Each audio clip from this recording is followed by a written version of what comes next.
नमस्कार मित्रों, कैसे हैं आप सब। आई होप आप अच्छे होंगे। मित्रों, आज हम यूपी टेट के लिए एक नया कंटेंट लेके आ गए हैं एक विषय के साथ में। तो आज का हमारा जो विषय है वो है child development and pedagogy, CDP, बाल विकास एवं शिक्षा शास्त्र। इसमें जो संभावित प्रश्न है मोस्ट इम्पॉर्टेंट, उसको मैं लेके आ गई हूँ। और इसमें से तो पहला ऑप्शन हमारा है कुक ने किया, दूसरा ऑप्शन फ्रोवेल ने किया, तीसरा ऑप्शन मॉन्टेस्ट्री ने किया और चौथा ऑप्शन जो हमारा है डी ऑप्शन डाल्टन ने किया। तो हमारा किंडरगार्टन का प्रतिपादन किसने किया था? तो फ्रोवेल ने किया था। अब हम दूसरे क्वेश्चन पे चलते हैं। संकलनात्मक परामर्श के जन्मदाता कौन है? संकलनात्मक परामर्श के जन्मदाता ए ऑप्शन हमारा है विलियमसन है, या थॉर्न है, या रोजर्स हैं, या इनमें से कोई नहीं है। तो परामर्शदाता कौन है किसके? संकलनात्मक। तो अब हम देखते हैं संकलनात्मक परामर्श के जन्मदाता जो हैं वो FC थॉर्न है। थॉर्न, बी ऑप्शन हमारा सही हो जाएगा। कौन है? FC थॉर्न है। ही निष्क्रिय होता है। संकलनात्मक में ना तो सक्रिय परामर्शदाता होते हैं और ना ही वो निष्क्रिय होते हैं। अब हम चलते हैं नेक्स्ट क्वेश्चन पे। छात्र के अवांछित व्यवहार के संशोधन हेतु सबसे प्रभावित विधि है। क्या क्वेश्चन क्या बोला जा रहा है? छात्र के अवांछित व्यवहार के संशोधन हेतु, क्या संशोधन हेतु सबसे प्रभावित विधि क्या है? पहला ऑप्शन हमारा है उससे माता पिता को सूचित करना। बच्चों के माता पिता को हमें बताना चाहिए कि बच्चा आपका ऐसा काम कर रहा है, या छात्र को दंडित करना चाहिए, छात्र को मारना चाहिए, या सी ऑप्शन हमारा है उसे नज़रअंदाज करना चाहिए, या डी ऑप्शन अवांछित व्यवहार के कारणों का पता लगाना तथा उपचारों का सुझाव देना चाहिए। तो क्या अगर हमारा बच्चा कोई गलत काम कर रहा है, गलत व्यवहार कर रहा है, तो क्या उसके माता पिता को बता देना चाहिए बस? टीचर का क्या रोल काल होता है? या छात्र को दंडित करना चाहिए? बिल्कुल नहीं। या उसे नज़रअंदाज करना चाहिए? बिल्कुल नहीं। अगर बच्चा गलती कर रहा है तो हमें नज़रअंदाज नहीं करना चाहिए। तो डी ऑप्शन है अवांछित व्यवहार के कारण का पता लगाना चाहिए कि ऐसा बच्चा क्यों कर रहा है और उसके उपचारों का सुझाव देना चाहिए। उसे अब क्या करना चाहिए, उसके लिए बच्चों को सुझाव देना चाहिए कि आपको क्या करना है। अब हम चलते हैं नेक्स्ट क्वेश्चन में। डिसलेक्सिया संबंधित है लेखन संबंधित विकार से, बी ऑप्शन पढ़ने संबंधित समस्या से, या सी ऑप्शन गणितीय कौशल संबंधित समस्या से, या वाक क्षमता संबंधित विकार से। तो डिसलेक्सिया किससे संबंधित है? देखो, लेखन संबंधी समस्या जो होती है वो डिसप्रैक्सिया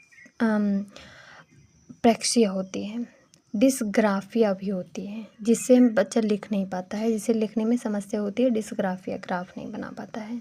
बी ऑप्शन में पढ़ने संबंधी समस्या, जी हाँ, पढ़ने में डिसलेक्सिया में पढ़ने में बच्चों को दिक्कत होती है। और गणितीय कौशल संबंधित समस्या, तो देखो गणित में जो होता है ना वो कैलकुलेशन ज़्यादा होता है, तो उसमें डिसकैलकुलिया, ठीक है, गणित में डिसकैलकुलिया समस्या संबंधित रहती है। और वाक क्षमता संबंधित विकार किससे होती है? अफेजिया या डिसअफेजिया, अफेजिया या डिसअफेजिया से संबंधित होता है। अब हम चलते हैं नेक्स्ट क्वेश्चन पे। तो राइट आंसर हमारा जो हो जाएगा वो पठन संबंधित समस्या हो जाएगी, ठीक है, बी ऑप्शन हमारा सही हो जाएगा। अब हम चलते हैं नेक्स्ट क्वेश्चन पे। नेक्स्ट क्वेश्चन हमारा जो है, अब हम चलते हैं नेक्स्ट क्वेश्चन पे। CWSN का अर्थ है, CWSN का क्या अर्थ होता है? विशिष्ट आवश्यकता वाले बच्चे, बी ऑप्शन है हमारा मजबूत आवश्यकता वाले बच्चे, या सी ऑप्शन हमारा एकांगी आवश्यकता वाले बच्चे, या डी ऑप्शन हमारा मृदु आवश्यकता वाले बच्चे। तो CWSN का फुल फॉर्म पहले जानते हैं।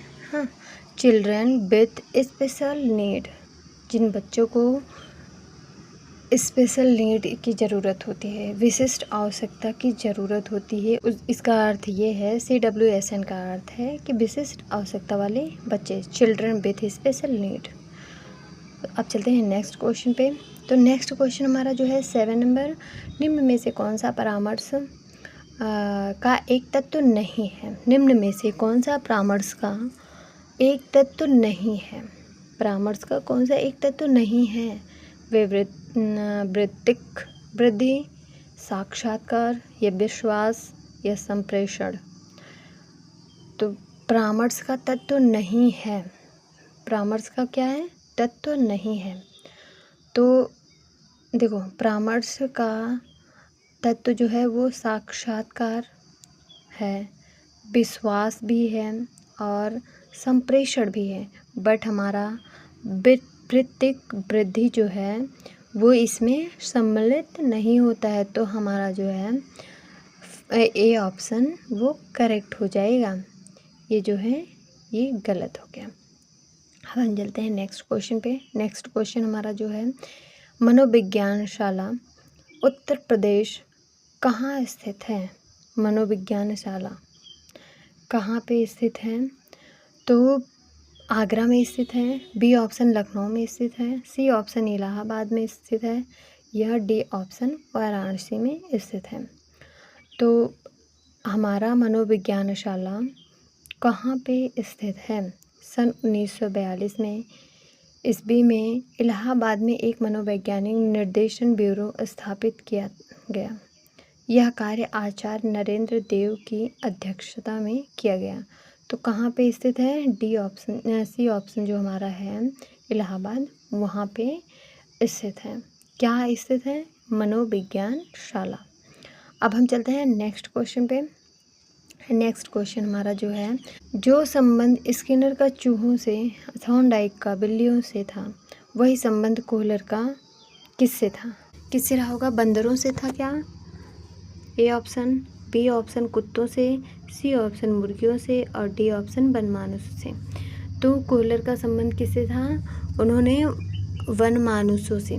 जो संबंध स्किनर का चूहों एवं थॉर्नडाइक का बिल्लियों से, वही संबंध कोहलर का वनमानुषों पर है। कोहलर के सिद्धांत अंतर्दृष्टि सूझ सिद्धांत का कहा गया है। अंतर्दृष्टि सूझ का सिद्धांत कहा गया है। कोहलर ने के सिद्धांत जो है वो अंतर्दृष्टि सूझ का सिद्धांत उन्होंने कहा है। अब हम चलते हैं नेक्स्ट क्वेश्चन पे। तो हमारा डी ऑप्शन जो है वनमानुषों से, ये करेक्ट हो जाएगा। अब हम चलते हैं नेक्स्ट क्वेश्चन पे। नेक्स्ट क्वेश्चन हमारा है अधिगम का पठार है। पठार क्या होता है, पठार ऐसे सपा ऐसे होता है, पठार हमारा ऐसे होता है। तो पठार का संबंध किससे होता है, अधिगम की समाप्ति, या अधिगम में अवरुद्ध वर्धन, या अधिगम में दोष, या अधिगम में अवरोध। देखो अधिगम मतलब होता है किसी चीज़ को सीखना, सीखने की समाप्ति होती है, नहीं, सीखने में अवरुद्ध वर्धन होता है, या सीखने में दोष होता है, या सीखने में अवरोध होता है। तो अधिगम जो है, अधिगम का पठार जो है वो अधिगम में अवरुद्ध वर्धन, बी ऑप्शन जो है हमारा वो करेक्ट हो जाएगा। क्योंकि अधिगम का पठार अधिगम में अवरुद्ध वर्धन का सूचक होता है।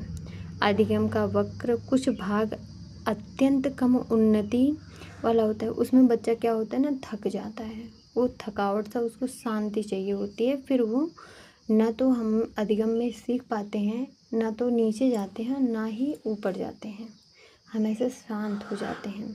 तो उसको अधिगम का पठार कहते हैं। अब हम चलते हैं नेक्स्ट क्वेश्चन पे।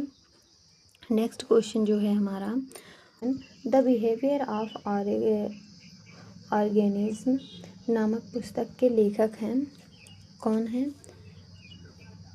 पावलोव हैं, स्किनर हैं, या हल हैं, या थॉर्नडाइक। तो हमारे जो द बिहेवियर ऑफ ऑर्गेनिज्म पुस्तक के लेखक कौन हैं, वो स्किनर हैं। ऑर्गेनिज्म नामक पुस्तक के लेखक हैं A option Pavlov, B option Skinner, C option Hull, D option Thorndike. A option क्या है, पावलोव, और B option Skinner, C option Hull और डी ऑप्शन थॉर्नडाइक। तो हमारे जो हैं द बिहेवियर ऑफ ऑर्गेनिज्म के पुस्तक के लेखक जो हैं, जिन्होंने ये पुस्तक लिखी है, वो कौन हैं, स्किनर, बी ऑप्शन हमारा करेक्ट हो जाएगा। अब हम चलते हैं नेक्स्ट क्वेश्चन पे। छात्रों में सही व्यवहार क्या है? छात्रों में सही व्यवहार प्रशिक्षण हेतु सर्वाधिक महत्वपूर्ण है। छात्रों में सही व्यवहार, अच्छा व्यवहार करने में क्या सबसे ज़्यादा महत्वपूर्ण है? पुरस्कार, प्रशंसा, दंड या सही व्यवहार का प्रस्तुतिकरण। तो बच्चों को अगर हम पुरस्कार देते हैं तो लालसा देते हैं, प्रशंसा में भी बच्चा कहीं ना कहीं थोड़ा मोटिवेट भी होता है, डिमोटिवेट भी होता है, उसको थोड़ा सा अहम की भावना आ जाती है। और दंड देने तो बिल्कुल कोई मतलब नहीं है, दंड तो बिल्कुल हमारे सीबीएसई के रूल से ही अलग है। दंड देने से बच्चे पढ़ते नहीं हैं। और डी ऑप्शन जो हमारा है सही व्यवहार का प्रस्तुतिकरण, हमें बच्चों के साथ सही व्यवहार करना चाहिए, तो डी ऑप्शन हमारा करेक्ट हो जाएगा। अब हम चलते हैं नेक्स्ट क्वेश्चन पे। समस्या समाधान में लक्ष्य प्रवणता के संप्रत्यय को किसने प्रस्तावित किया था? समस्या समाधान में लक्ष्य प्रवणता के संप्रत्यय को किसने प्रस्तावित किया था? किसने किया था? तो हमारा ए ऑप्शन है कोहलर, बी ऑप्शन हल, सी ऑप्शन केंडलर और डी ऑप्शन ब्रेक। किसने किया था? तो हमारा बी ऑप्शन जो है हल ने किया था। लक्ष्य प्रवणता के संप्रत्यय को क्लार्क हल ने प्रस्तावित किया था। अब हम चलते हैं नेक्स्ट क्वेश्चन पे। नेक्स्ट क्वेश्चन हमारा है, इनमें से कौन सा शिक्षण की विचारधारा से संबंधित नहीं है? किससे शिक्षण की विचारधारा से संबंधित नहीं है? पहला आंसर है ए ऑप्शन हमारा है D.W. Allen, D David Hume और B Bush, D Aitchison.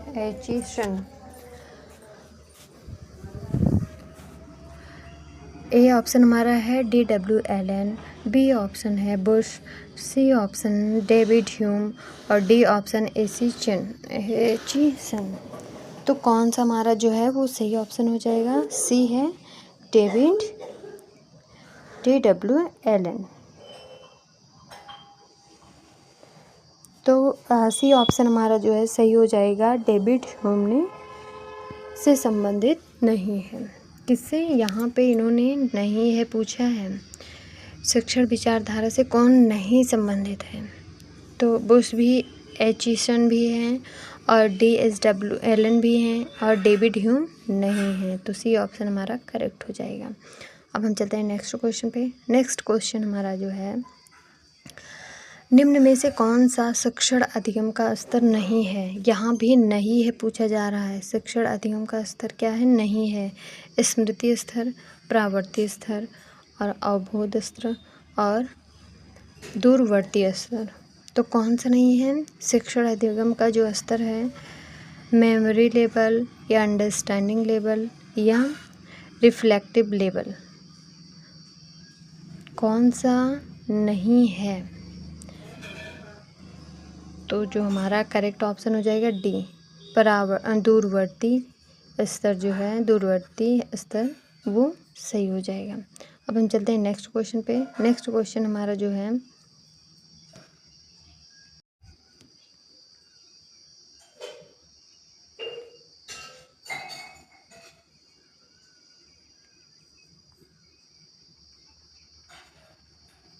Next question पे हम चलते हैं 17 क्वेश्चन पे।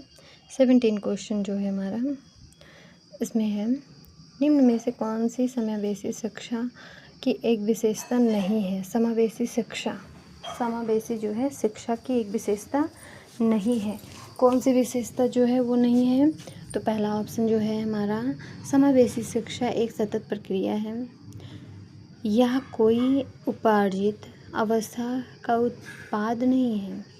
यह बी ऑप्शन, यह केवल विशेष आवश्यकता वाले छात्रों के सीखने में अभिवृद्धि करती है। या सी ऑप्शन, यह दिव्यांग बालकों को की देखभाल से उनकी शिक्षा और व्यक्तिगत विकास की ओर सेवा में बदलाव है। डी ऑप्शन, यह सभी विद्यार्थियों की क्षमताओं को अधिकतम स्तर तक बढ़ाना चाहती है। तो देखो फिर से एक बार हम पढ़ते हैं, इसमें से कौन सा ऑप्शन सही हो जाएगा। आप खुद से सोचिए कि समावेशी शिक्षा क्या है, कि विशेषता जो है वो नहीं है। तो समावेशी शिक्षा एक सतत प्रक्रिया है। जी हाँ, सतत प्रक्रिया है। यह कोई उपार्जित अवस्था या उत्पाद नहीं है। ये कोई उत्पाद नहीं है, ये समावेशी शिक्षा है। अब ये ऑप्शन है यह केवल, यहाँ पे जब केवल आ जाता है तो केवल एक निगेटिव पॉइंट वैसे ही हो जाता है। तो केवल शेष आवश्यकता वाले, जो बचे हुए आवश्यकता वाले बच्चे हैं, विशेष आवश्यकता वाले बच्चे को सीखने में अभिवृद्धि होती है, ऐसा नहीं है। सी ऑप्शन जो है यह दिव्यांग बच्चों की देखभाल और उनके शिक्षा व्यक्तिगत विकास की ओर सेवा में बदलाव है। देखो इसमें जो है विशेष समावेशी शिक्षा, जैसे दिव्यांग बालक हैं उनको भी शिक्षा दी जानी चाहिए। समावेशी शिक्षा का मतलब यही तो है, यह सभी विद्यार्थियों की क्षमताओं को बढ़ाना चाहती है। सभी देखो यहाँ पे जो है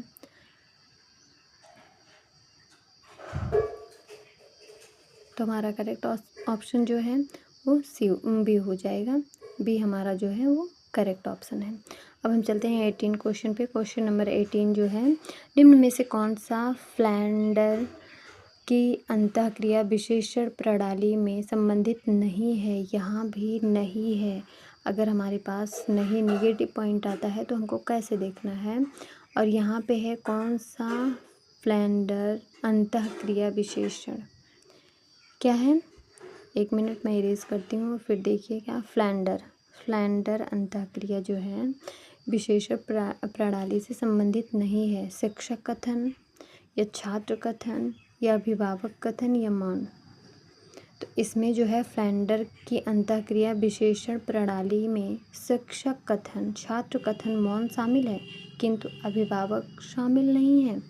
तो हमारा जो है सी ऑप्शन करेक्ट हो जाएगा। यहाँ पे उन्होंने नहीं पूछा है तो सी ऑप्शन, क्योंकि उसमें अभिभावक शामिल नहीं होते हैं।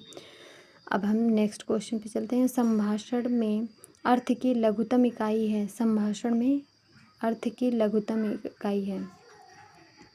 संभाषण में अर्थ की लघुतम इकाई जो है वो ध्वनिग्राम है या पद है या रूपग्राम या शब्द। तो पहला जो हमारा बी ऑप्शन है रूपग्राम, वो करेक्ट हो जाएगा। देरी ना करते हुए हम फटाफट क्वेश्चन को करते हैं। जितना हम कवर कर लेंगे उतना ही हमारे लिए अच्छा होगा। तो आगे फिर हम चलते हैं 20 क्वेश्चन जो है हम करके सीखते हैं। किसने कहा है? हाँ, हम करके सीखते हैं। जब हमें अनुभव होता है तो हम सीखते हैं। हम करके सीखते हैं किसने कहा था?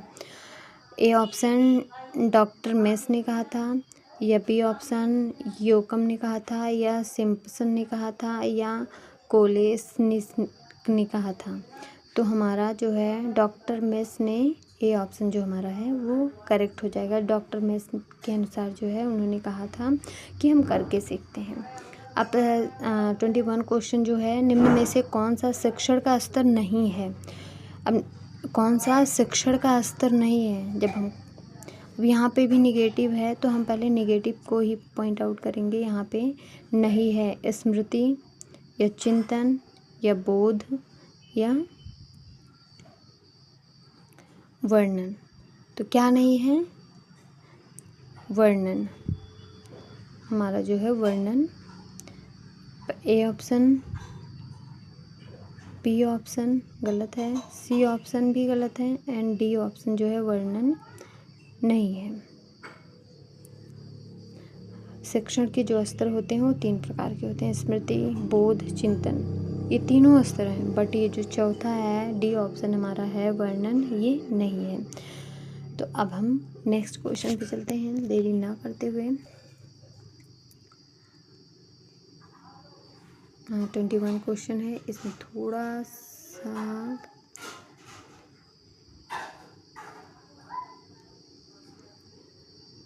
22 को हम स्किप करते हैं। यहाँ पे क्वेश्चन नहीं दिख रहा है। शिक्षण सक्रिय होता है। शिक्षण की अंतःक्रिया अवस्था में मुख्य संक्रिया होती है। शिक्षण की अंतःक्रियात्मक अवस्था में मुख्य संक्रिया क्या होती है? तो क्या होती है उसमें? ए ऑप्शन हमारा क्रिया और प्रक्रिया की, निदान की, या प्रत्यक्षीकरण की, या उपयुक्त सभी। तो ए ऑप्शन जो हमारा है क्रिया और प्रक्रिया की। जो शिक्षण अंतःक्रियात्मक अवस्था में मुख्य संक्रिया क्रिया तथा प्रतिक्रिया होती है, इसके माध्यम से शिक्षण कार्य संपन्न होता है। अब नेक्स्ट क्वेश्चन हमारा है, एक बालक काली गाय, काला कुत्ता और काली वस्तुओं को देखकर डरने लगता है, इस प्रकार के अनुबंधन में निहित है। एक बालक जो है वो काली चीज़ों से, कुछ भी काला देखता है तो उससे डरता है। ये किस प्रकार का अनुबंधन है? देखिए, अनुक्रिया सामान्यीकरण है, बी ऑप्शन अनुक्रिया अनुबंधन है, या सी ऑप्शन उद्दीपक सामान्यीकरण है, या डी ऑप्शन उपयुक्त में से कोई नहीं। तो जो है उद्दीपक सामान्यीकरण, सी ऑप्शन जो हमारा है वो सही हो जाएगा। अनुबंधन उद्दीपक सामान्यीकरण होता है। अगर बच्चा डर रहा है काली चीज़ों से, काली चीज़ों को देख के, तो वो है अनुबंधन उद्दीपक सामान्यीकरण होता है। अब हम चलते हैं नेक्स्ट क्वेश्चन 24 क्वेश्चन पे। तो 24 क्वेश्चन जो हमारा है, शिक्षण विधि का चयन करते समय निम्न में से किसको ध्यान में रखने की आवश्यकता नहीं होती है? अब हम यहाँ पे भी इसको देखते हैं, नहीं होती है। तो शिक्षण विधि का चयन करते हुए क्या करते हुए, शिक्षण विधि का क्या करते हुए, चयन करते हुए, करते समय किसको ध्यान में रखने की आवश्यकता नहीं होती है? जब शिक्षण विधि जो है, किस चीज़ को हमें ज़्यादा कंपलसरी नहीं होता कि उसको ध्यान में रखें? विद्यार्थियों का मानसिक स्तर, या व्यक्तिगत भेद, या अभिभावक की पृष्ठभूमि, या विषय की विशिष्ट प्रकृति। तो देखो, विद्यार्थियों का मानसिक स्तर बिल्कुल हम ध्यान देते हैं, व्यक्तिगत भेद भी ध्यान देते हैं, बिल्कुल देते हैं, विषय की विशिष्ट प्रकृति इसको भी ध्यान देते हैं, बट अभिभावक की पृष्ठभूमि जो है इसको ध्यान रखने की कोई आवश्यकता नहीं होती है। अब हम चलते हैं नेक्स्ट क्वेश्चन पे। तो हमारा जो है सी ऑप्शन जो है वो करेक्ट हो जाएगा। अब नेक्स्ट क्वेश्चन पे चलते हैं 25 पे। 25 है, कौन सी बाल्यावस्था की एक विशेषता नहीं है? बाल्यावस्था क्या है? बाल्यावस्था की एक विशेषता नहीं है। तो ए ऑप्शन जो हमारा है अभिवृद्धि में स्थिरता, सामूहिकता की प्रबलता, या सी ऑप्शन जिज्ञासा की कमी, या डी ऑप्शन जो है समूह एवं खेलों में सहभागिता। तो जो है अभिवृद्धि की स्थिरता क्या विशेषता नहीं है? यहाँ पे निगेटिव पॉइंट ज़रूर हम देख लिया करेंगे कि है, पॉजिटिव है पहले हम देखेंगे। अगर क्वेश्चन में नहीं है तो पॉजिटिव है, अगर क्वेश्चन में नहीं आया है तो निगेटिव, हमको निगेटिव ढूंढना है। ठीक है, हम यहाँ पे कुछ टैग वर्ड देखते हैं, जैसे केवल हो गया और नहीं हो गया, ये सारे टैग वर्ड हैं। पॉजिटिव निगेटिव इसको ज़रूर हम ध्यान रखते हैं, तब हम कहीं जाके थोड़ा सा हमको समझ में आए। अब देखो, अभिवृद्धि में स्थिरता बिल्कुल बाल्यावस्था की विशेषता होती है, सामूहिकता की प्रबलता बिल्कुल होती है, जिज्ञासा की कमी नहीं, जिज्ञासा तो बहुत होती है बच्चों में, बाल्यावस्था में बहुत जानने की जिज्ञासा होती है। तो हमारा सी ऑप्शन जो है वो गलत हो जाएगा। सी ऑप्शन जो है हमारा वही जो है करेक्ट हो जाएगा। समूह एवं खेलों की सहभागिता, बच्चे समूह में ही खेलते हैं, ग्रुप ही खेलते हैं। बाल्यावस्था में बच्चे ज़्यादा ही क्या होते हैं, जिज्ञासु होते हैं, उनके बहुत सारे क्वेश्चन होते हैं, बहुत सारे मतलब फ्रेंड्स होते हैं। वो इसी समय में तो बहुत ज़्यादा बच्चे खेलते कूदते हैं और जिज्ञासु होते हैं, हर एक चीज़ जानने की कोशिश करते हैं कि ये कैसा होता है, वो कैसा होता है। अब हम चलते हैं नेक्स्ट क्वेश्चन पे। नेक्स्ट हमारा क्वेश्चन जो है, निम्न में से कौन सा सृजनात्मकता प्रक्रिया से संबंधित नहीं है? ए ऑप्शन हमारा है आयोजन, बी ऑप्शन उद्भवन, सी ऑप्शन अभिप्रेरणा, और डी ऑप्शन प्रबोधन। तो जो है सी ऑप्शन जो है हमारा, अभिप्रेरणा जो है वो सृजनात्मकता प्रक्रिया से संबंधित नहीं है। जी हाँ दोस्तों, अब हम चलते हैं नेक्स्ट क्वेश्चन पे। नेक्स्ट क्वेश्चन हमारा जो है वो है, निम्न में से कौन सा वृद्धि और विकास का प्रथम चरण है। वृद्धि और विकास, बच्चों की वृद्धि और जो विकास होता है वो कौन सा प्रथम चरण है। तो जब बच्चों की वृद्धि भी होगी और विकास भी होगा तो नैतिक विकास। निम्न में से कौन सा विकास का प्रथम चरण। नैतिकता तुरंत नहीं आ जाती है। बी ऑप्शन शारीरिक विकास, सामाजिक विकास सी ऑप्शन, और डी ऑप्शन मानसिक विकास। सबसे पहले अगर हम वृद्धि और विकास देखेंगे तो सबसे पहले वृद्धि किस में होती है, वृद्धि। तो अब हम देखो, सबसे पहले बच्चों का जब बच्चा बॉर्न होता है तो उसका सबसे पहले विकास क्या होता है, किस चीज़ का, शारीरिक विकास होता है। फिर उसका मानसिक विकास होता है, और दिन संवेगात्मक विकास होता है, फिर नैतिक विकास, फिर सामाजिक विकास। पहले बच्चा शरीर से थोड़ा बड़ा होता है, फिर उसका माइंड डेवलप करता है, फिर संवेग आते हैं, उसमें भाव आते हैं, फिर नैतिक, उसको कैसे व्यवहार करना है वो उसका विकास होता है, थोड़ा जानने सही गलत का वो होता है। उसके बाद में सामाजिक व्यवहार, बच्चा समाज से इंटरेक्ट करता है। अब हम चलते हैं नेक्स्ट क्वेश्चन पे। तो पहला जो है बी ऑप्शन हमारा वो सही हो जाएगा कि शारीरिक विकास। सबसे पहला फर्स्ट ऑप्शन जो है शारीरिक विकास, बच्चा, ये हमारा फर्स्ट बी ऑप्शन जो है वो सही हो जाएगा। अब हम चलते हैं 28 क्वेश्चन पे। सीखना एक तरह के व्यवहार का क्या है। सीखना जो है एक तरह के व्यवहार का संशोधन है, विस्तार है, बचाव है, प्रसार है। ए ऑप्शन संशोधन है, बी ऑप्शन हमारा बचाव है, और सी ऑप्शन विस्तार है, डी ऑप्शन प्रसार है। तो सीखना क्या है, सीखना जो है एक तरह के व्यवहार का क्या है, संशोधन है। ठीक, जब हम व्यवहार करते हैं, सीखना एक तरह का व्यवहार का संशोधन है।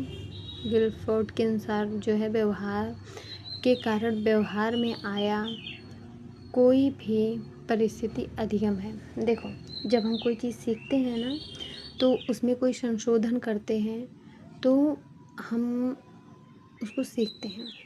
देखो, सीखना एक तरह का व्यवहार है, तो हमारा फर्स्ट ऑप्शन जो है संशोधन है। सीखना एक तरह के व्यवहार का संशोधन है। अब हम चलते हैं नेक्स्ट क्वेश्चन पे। स्किनर बॉक्स का प्रयोग किया जाता है। स्किनर बॉक्स का प्रयोग किया जाता है चालक अधिगम के लिए, बी ऑप्शन शाब्दिक अधिगम के लिए, प्रसूत अनुबंधन के लिए, या आकस्मिक अधिगम के लिए। तो स्किनर बॉक्स का प्रयोग कहाँ किया जाता है, प्रसूत अनुबंधन के लिए। सी ऑप्शन जो है हमारा वो करेक्ट हो जाएगा। अब नेक्स्ट क्वेश्चन हमारा, बुद्धिमापन की भाटिया बैटरी परीक्षण में है। बुद्धिमापन, जब हम बुद्धि को मापते हैं कि भाटिया बैटरी परीक्षण में है, क्या क्या है। तो ए ऑप्शन हमारा 4 उप परीक्षण, या बी ऑप्शन 5 उप परीक्षण, या सी ऑप्शन 8 उप परीक्षण, या डी ऑप्शन 7 उप परीक्षण। तो हमारा जो है बुद्धिमापन की भाटिया बैटरी जो है वो बी ऑप्शन 5 उप परीक्षण जो है होते हैं।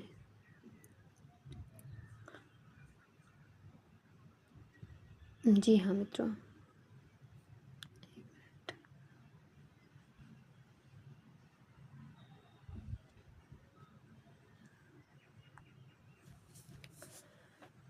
अब हमारा 29 क्वेश्चन हो गया है, और लास्ट में SW के लिए हम एक क्वेश्चन रखते हैं। 30 जैसे डेली हम करते हैं, हमारा ये 30 क्वेश्चन जो है वो हमारा SW है।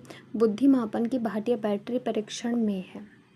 ये क्वेश्चन का आंसर आपको देना है, आपको कमेंट बॉक्स में इसका आंसर देना है, तब हमको पता चलेगा कि आपने कितना पढ़ा है।